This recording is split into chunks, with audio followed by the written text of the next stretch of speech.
નમસ્કાર, સંદેશ ન્યૂઝમાં આપનું સ્વાગત છે। નમસ્તે ગુજરાત સાથે હું હિના। સૌપ્રથમ વાત કરીએ તો ગુજરાતમાં સ્થાનિક સ્વરાજની ચૂંટણીના પરિણામો જાહેર થઈ ગયા છે।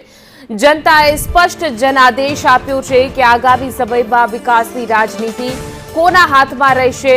તમામ મહાનગરપાલિકાઓ, નગરપાલિકાઓ તેમજ જિલ્લા અને તાલુકા પંચાયતના અંતિમ આંકડાઓ પર નજર કરીએ તો ભાજપ ફરી એકવાર સૌથી વધુ મત મેળવનાર પક્ષ તરીકે ઉભરી આવ્યું છે। ભાજપના વિકાસના કામો પર જનતાએ ફરી એક વખત મહોર મારી લીધી છે। રાજ્યભરના વોટશેર પર નજર નાખીએ તો શહેરી વિસ્તારમાં ભાજપનું વર્ચસ્વ સ્પષ્ટ દેખાઈ રહ્યું છે, જ્યારે કોંગ્રેસ હજુ પણ પોતાના ગઢને બચાવવા મથામણ કરી રહી છે।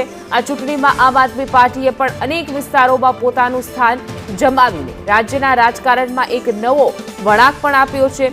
વોટશેરના આ આંકડાઓ માત્ર એક સંખ્યા નથી, પરંતુ તે ગુજરાતના દરેક મતદાનની પસંદગીનું પ્રતિબિંબ છે।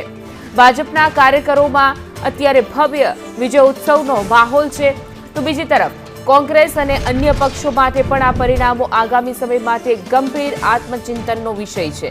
જનતાનો આ વિશ્વાસ ભાજપને આગામી દિવસોમાં કેવી રીતે આગળ લઈ જાય છે, વિપક્ષો પોતાની રણનીતિમાં કેવા ફેરફારો કરે છે, તે જોવું ખૂબ જ રસપ્રદ રહેશે।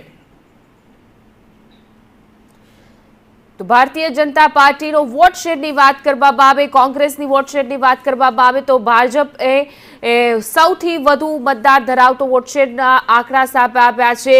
નગરપાલિકાનો વોટ શેરમાં ભાજપને 52.51% જેટલો મતદાન મળ્યા છે, જ્યારે કોંગ્રેસમાં વાત કરીએ તો 30% જેટલું મતદાન વોટ શેર છે એનો। સાથે જ જિલ્લા પંચાયતના વોટ શેરની વાત કરીએ તો ભારતીય જનતા પાર્ટીને 52.23% જેટલો તેનો વોટ શેર છે, કોંગ્રેસનો વોટ શેર 33% જેટલો છે, જ્યારે જિલ્લા પંચાયતનો વોટ શેર વાત કરવામાં આવે તો ભાજપને 51% વોટ શેર, કોંગ્રેસનો વોટ શેર છે 32.89%, આપનો 12.67%।